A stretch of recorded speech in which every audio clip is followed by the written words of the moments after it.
बिस्मिल्लाहिर्रहमानिर्रहीम। कोई बात पूछनी है तो पूछ सकते हैं। जी बच्चों, नहीं पूछनी अभी? कोई मालूमात लेनी हो कुछ और तो मैं आपको बताने के लिए तैयार हूँ। ये हमारी 9th क्लास है। कोई और क्लास का बच्चा इंटर नहीं हो, ना आप किसी को आईडी दें कोई और बच्चे को, ठीक है?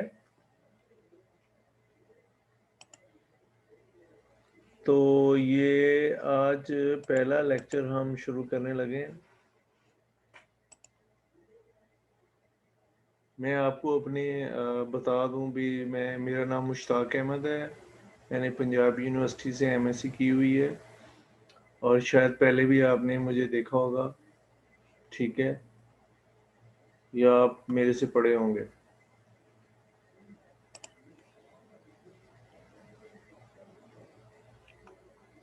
अच्छा जी। Chapter 1, physical quantities and measurements, तिबी मिकदारें और इनको पैमाइश कैसे किया जाता है, ठीक है? अगर आपने कोई बात पूछनी है, कोई व्हाट्सअप नंबर भी दे दिया है, जीमेल भी है और यूट्यूब का लिंक भी है, ठीक है? तो आप कुछ पूछना हो तो पूछ सकते हैं। अच्छा जी। पहले है साइंस क्या है? The knowledge gain through observation and experimentation is called science. ऐसा इल्म जो हमें तजर्बात से मिलता है और मुशाहिदे से मिलता है। मुशाहिदे का मतलब एक चीज़ आप सिर्फ देख के उसको बता सकते हैं, कलर कैसा है, वो सॉलिड है, कोई चीज़ लिक्विड है या किस फॉर्म में है, वो आप बता सकते हैं। तो इस सारे को साइंस कहते हैं। क्या कहते हैं? Science. The knowledge gain through observation and experimentation is called science. ऐसा नॉलेज जो हमें ऑब्जर्वेशन और एक्सपेरिमेंटेशन से मिलता है, इसको साइंस कहते हैं। क्या कहते हैं? Science.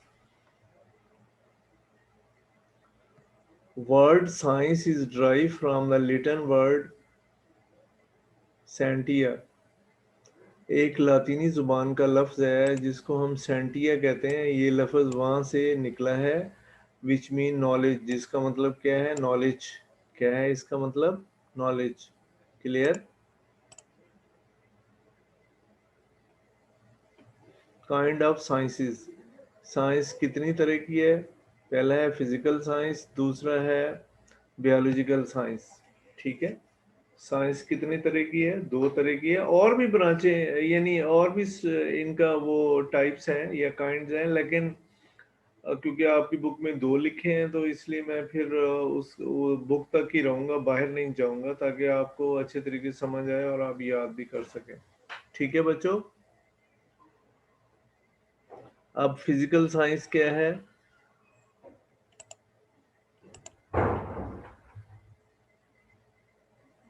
The science which deal with the study of living things is called physical science। ऐसी साइंस जो डील करती है जिंदा चीज, नॉन लिविंग थिंग्स को, is called physical science। जो चीज़ें जिंदा नहीं है उनको डील करती है, उसको हम फिजिकल साइंस कहते हैं, ठीक है? क्या कहते हैं? Physical science. क्लियर? और बायोलॉजिकल साइंस, अब जाहिर है the science which are concern, या जो डील करती है with the study of living thing, जिंदा चीज़ों की स्टडी को, उसको हम बायोलॉजिकल साइंसेस कहते हैं। क्या कहते हैं? बायोलॉजिकल साइंसेस हम कहते हैं। इसमें बायोलॉजी है, जोलॉजी है, टेक्सोनोमी है, और भी बहुत सारी ब्रांचें हैं, लेकिन वो बस जितना बुक में दिया हम उससे बाहर नहीं जाएंगे, ठीक है? क्लियर? यानी 2 ब्रांचें हैं, एक है फिजिकल साइंस, ऐसी साइंस जो नॉन लिविंग थिंग्स को डील करती है, दूसरा है बायोलॉजिकल साइंस जो जिंदा चीज़ों को डील करती है। क्या करती है? जिंदा चीज़ों को डील करती है। Science which are concern with the study of living things. Clear? अच्छा जी। अब इसके बाद है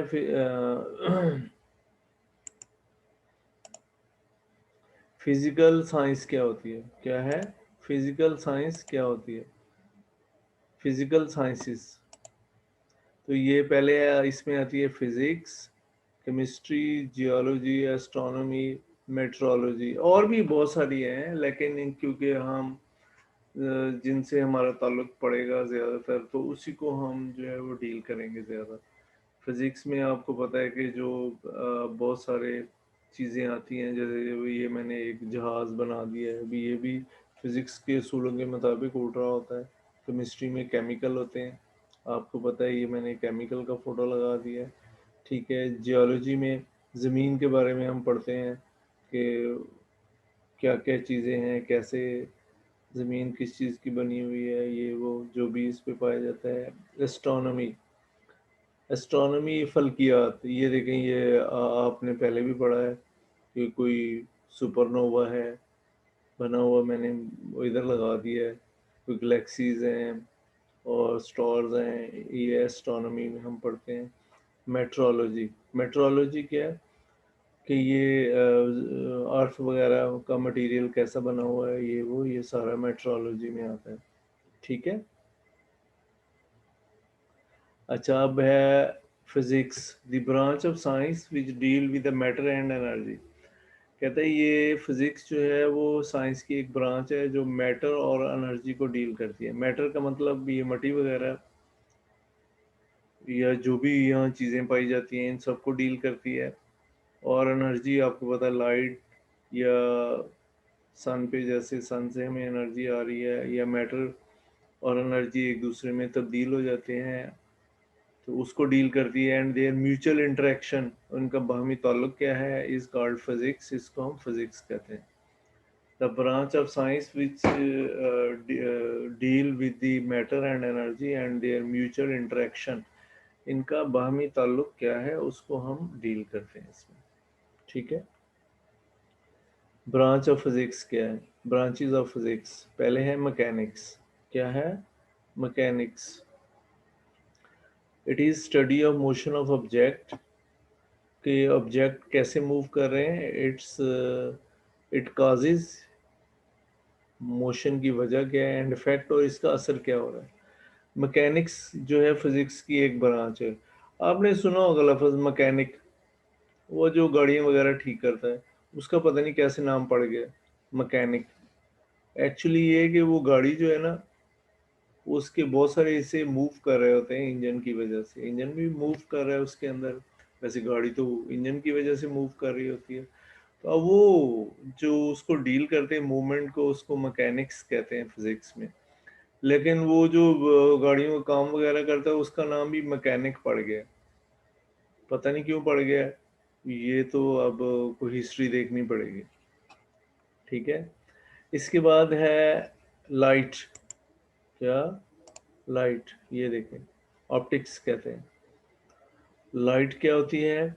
it is study of physical aspect of light and it's property, working and use of optical instrument. कहता है ये फिजिकल एस्पेक्ट लाइट का क्या है, उसकी प्रॉपर्टीज क्या है, वर्किंग, कैसे वो लाइट जो है काम कर रही है, and use of optical instrument. ये जो ऑप्टिकल इंस्ट्रूमेंट, जैसे हम ऐनक लगाते हैं, हमारे पास माइक्रोस्कोप है, और इसके अलावा ये जो टेलीस्कोप है, ये कैसे काम करती हैं। ठीक है, इनका इस्तेमाल क्या है, उनको हम ऑप्टिकल इंस्ट्रूमेंट कहते हैं। ये सारा लाइट में हम पढ़ते हैं। लाइट बकायदा से चैप्टर है अभी। क्या है? चैप्टर के हम पढ़ेंगे, पूरा लाइट का चैप्टर है। ऑप्टिक्स भी हम इसको कहते हैं। ठीक है। इसके बाद है electricity and magnetism. Electricity and magnetism, ये भी फिजिक्स की ब्रांच है। It is study of charges at rest, कि ये जो चार्जेस है ना, इलेक्ट्रॉन, प्रोटॉन, ये रेस्ट में होते हैं। फिर हम इसको स्टडी करेंगे, मोशन में होते हैं, उसको स्टडी करेंगे, और इनका असर क्या है, there effects and there relation with the magnetism, इनका मैग्नेटिज्म से ताल्लुक क्या है। ठीक है। क्या है इनका मैग्नेटिज्म से ताल्लुक, क्या है, तो इस सब को हम क्या कहते हैं, इलेक्ट्रिसिटी एंड मैग्नेटिज्म में हम पढ़ेंगे। देखिए, जहाँ पे करंट मूव कर रहा है ना वायर में, तो उसके इर्द गिर्द मैग्नेटिक फील्ड पैदा हो जाता है। मैग्नेटिक फील्ड तो आप समझते हैं ना, बरकी मैदान जिसको कहते हैं। ठीक है। और जहाँ मैग्नेटिक फील्ड में अगर आप कॉइल को रोटेट करें, कॉइल का मतलब ये होता है तारों को, मसलन एक मैग्नेट है उसके दरमियान में तारे रख के उसको रोटेट करें तो करंट पैदा हो जाएगा। क्या हो जाएगा? करंट पैदा हो जाएगा। ये आप घर में भी बना सकते हैं। ठीक है, तो इसकी जो स्टडी है ना वो इलेक्ट्रिसिटी एंड मैग्नेटिज्म में हम इसको पढ़ेंगे। ठीक है। अच्छा जी, इसके बाद है एटॉमिक फिजिक्स। क्या होती है? क्या है atomic physics? It is study of structure and properties of atom. ये स्टडी है स्ट्रक्चर की और एटम की जो प्रॉपर्टीज है इनकी स्टडी है। एटम का स्ट्रक्चर हम स्टडी करते हैं। आपको पता है एटम के सेंटर में प्रोटॉन और न्यूट्रॉन होते हैं। ठीक है, इसके बाहर जो है इलेक्ट्रॉन घूम रहे होते हैं मुख्तलिफ ऑर्बिट में। इतना ही नहीं पढ़ना, और बहुत सारी चीज़ें हैं इसमें कि ये भाई ये तो आपको बता दिए तो ये तो ब्रांच पूरी हो गई, नहीं ऐसा नहीं है बच्चों। इसमें बहुत सारी चीज़ें आप बाद में पढ़ेंगे। ठीक है। अच्छा जी, इसके बाद है न्यूक्लियर फिजिक्स। क्या होती है? क्या है nuclear physics? It deal with the properties and behaviour of nuclei and the particle with in the nuclei. ये न्यूक्लियस को डील करती है और न्यूक्लियस का प्रॉपर्टीज को, उसका रवैया क्या है उसको डील करती है। और इसमें कौन कौन से पार्टिकल पाए जाते हैं उसको डील करती है। बहुत बड़ी ब्रांच है ये भी। ये जो एटॉमिक बम वगैरह बनाते हैं वो इसी ब्रांच में न्यूक्लियर फिजिक्स में होता है। ठीक है। और इसके अलावा अगर कोई एटम तोड़ा जाए कितनी एनर्जी निकलती है, मसलन हम जो यूरेनियम है वो एटम में इस्तेमाल करते हैं, एटम बम में यूरेनियम। तो वहाँ पे पहले एक एटम का न्यूक्लियस टूटता है। न्यूक्लियस तो अब आप समझते हैं सेंटर वाला हिस्सा एटम का न्यूक्लियस कहलाता है। तो 200 मेगा इलेक्ट्रॉन वोल्ट एनर्जी खारिज होती है। कितनी खारिज होती है? 200 मेगा इलेक्ट्रॉन वोल्ट एनर्जी जो है वो खारिज होती है। क्लियर? तो ये हम पढ़ेंगे न्यूक्लियर फिजिक्स वगैरह में। इसलिए जो एटम बम आपने सुना है लफ्ज़, तो वो क्यों हम उसको इस्तेमाल करते हैं कि थोड़ा सा अगर हम यूरेनियम डालते हैं, 1 किलो भी अगर डाल दें तो वो 1000 टन कोयले के बराबर होता है तकरीबन, इससे भी ज़्यादा होता है। तो बहुत सारी एनर्जी जो है इससे निकलती है अगर 1 kilo of uranium is burn. ठीक है, एक एटम जो है आपको पता बहुत छोटा होता है, उससे 200 मेगा इलेक्ट्रॉन वोल्ट एनर्जी निकलती है। एक एटम नज़र नहीं आता। अगर आप एक फुल स्टॉप लगाए ना पेन से, तो आपको पता है 1 मिलियन एटम होते हैं उसमें तकरीबन। कितने होते हैं? 1 मिलियन, 10 लाख एटम होते हैं। ठीक है, उम्मीद है आपको पता चल गया होगी। ठीक है जी। अब है प्लाज्मा फिजिक्स। क्या है? It is study of production properties of ionic state of matter, the fourth state of matter. ये जो है ना चौथी स्टेट है मैटर की, plasma ionic state of matter, या जिसको हम प्लाज्मा कहते हैं। जैसे आपने तीन तो पढ़ी हैं, कौन कौन सी पढ़ी हैं? लिक्विड, गैस और सॉलिड। ये तीन तो आपको पता है। चौथी ये है प्लाज्मा। प्लाज्मा, प्लाज्मा आयनिक स्टेट है। आयनिक का मतलब ये है कि उसमें से इलेक्ट्रॉन निकले हुए हैं और बाकी जो है वो आयन बन गया है। आयन मैं अभी फिर डिटेल से आपको किसी वक्त आएगा टॉपिक तो बताऊंगा आयन कैसे बन जाता है। ठीक है, तो उसको हम प्लाज्मा फिजिक्स कहते हैं जी। ये एक छोटी सी मिसाल दे देता हूँ, super heated state of matter को भी हम प्लाज्मा कहते हैं। ठीक है, मसलन ये आपके घर में अभी ट्यूबलाइट जल रही, जहाँ बैठे हो सकता है ट्यूबलाइट ही है ज़्यादातर, मेरे पास भी इधर जल रही। इसमें जो ग्लो कर रहा है, ग्लो का मतलब चमक पैदा हो रही है जिसमें, ये प्लाज्मा की वजह से हो रही है। ये हीटेड होगा, आप इसको जलते हुए हाथ लगाए आपको हीट महसूस होगी। लेकिन अगर आप दरमियान में उसको मतलब किसी तरीके से इसके अंदर हाथ लगाते हैं तो वो जल भी जाएगा। ठीक है, सुपर हीटेड है ये। ठीक है, क्या ये फोर स्टेट ऑफ मैटर ये होता है। ये इसको हम प्लाज्मा कहते हैं। क्या कहते हैं? प्लाज्मा। समझ आया?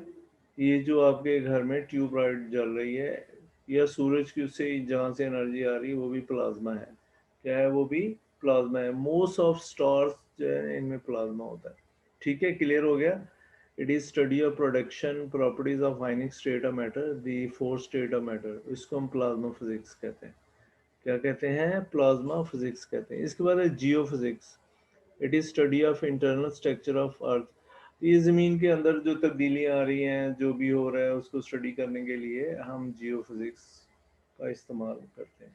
ठीक है बच्चों, अब आपने कुछ पूछना हो तो पूछ सकते हैं, कोई बात आपने पूछनी है तो पूछ सकते हैं। ठीक है जी बच्चों, अब मैंने सबको ओपन कर दिया, कोई बात आपने पूछनी है। देखो बच्चों, आप याद करके लाएंगे इसको सारे को, क्या करेंगे, याद करना है। ये ना कहें कि हम ऑनलाइन पढ़ रहे हैं। अगर आप अच्छी मेहनत नहीं करेंगे तो जो रिजल्ट आएगा वो अच्छा नहीं आएगा। और उसकी वजह पता क्या है कि ये आपकी पूरी ज़िंदगी मैट्रिक का रिजल्ट साथ चलता है। अगर आप मेहनत नहीं करेंगे या आप आखिरी क्वेश्चन इसमें नहीं होंगे, पिछली क्लास में आप यूं करते रहेंगे, आखिर वाले क्वेश्चन करके बस चाहे क्लास है ये यहाँ वही आते हैं और चल जाते हैं। यहाँ पे ऐसा नहीं है, बोर्ड में सारे चैप्टर से सवाल आता है। कहाँ से आता है, पूरे चैप्टर में आता है। और आपने मेहनत करनी है बच्चों अच्छे तरीके से, ठीक है, ताकि आप आगे आगे दुनिया का मुकाबला कर सकें। ठीक है, क्लियर। चलें जी, कोई बात आपने पूछनी है तो पूछ लें, फिर नहीं तो मैं छुट्टी कर रहा हूँ। जी बच्चों, बेटे कुछ पूछना है, सारे चुप हो गए। जी, रेयान, वलीद, हाशिम, हमाद, अब्दुल मनान जी। हमाद, क्या बेटे पूछना है? हेलो अस्सलाम वालेकुम सर। जी वालेकुम सलाम। सर आप ये इलेक्ट्रिसिटी एंड मैग्नेटिज्म एक दफा फिर से एक्सप्लेन कर देंगे जल्दी हाँ, से। कोई बात नहीं, कर देता हूँ। ये इसमें जो है ना, हम चार्जेस के बारे में पढ़ेंगे। क्या ये नीचे लिखा हो, it is study of charges at rest. ये जो मैग्नेट होता है ना, इसमें चार्जेस रेस्ट में होते हैं। और जो करंट होता है ना, इसमें चार्जेस मूव कर रहे होते हैं। उनका असर क्या होता है, इनमें ताल्लुक क्या है, यानी हम जो मैग्नेट के ज़रिए बिजली भी पैदा कर सकते हैं। घर में भी आप छोटा सा कोई वो प्रोजेक्ट बना सकते हैं जिसमें आप कोई मैग्नेट के गिर्द कॉइल लेके, कॉइल का मतलब तारों का गुच्छा, उसको रोटेट करें तो आप देखेंगे कि करंट पैदा हो जाएगा। क्या पैदा हो जाएगा? करंट। ये आगे हम तफसील से पढ़ेंगे, अभी तो सिर्फ डेफिनेशन ही है। जब आप आगे चैप्टर आएगा ना, फिर हम डिटेल से इसके बारे में पढ़ेंगे, फिर आप कुछ ना कुछ आराम से बना सकेंगे। ठीक है। ठीक है सर। हाँ, चलें जी, थैंक यू वेरी मच। अस्सलाम वालेकुम। ये सारा काम आपने लिखना है अपनी नोटबुक पे, और इसको याद भी करना है बच्चों। ये छोटी क्लास नहीं, बड़ी क्लास है, इसलिए आप मेहनत करें यहाँ पे। और ये इसका रिजल्ट जो है पूरी ज़िंदगी साथ रहता है, 9-10 का। वो आपके पास जो रिजल्ट कार्ड आएगा वो ख़त्म नहीं हो सकेगा। 8 की तो खैर है, कोई बात नहीं, लेकिन आगे आप अच्छे तरीके से मेहनत करें। Thank you very much. अस्सलाम वालेकुम।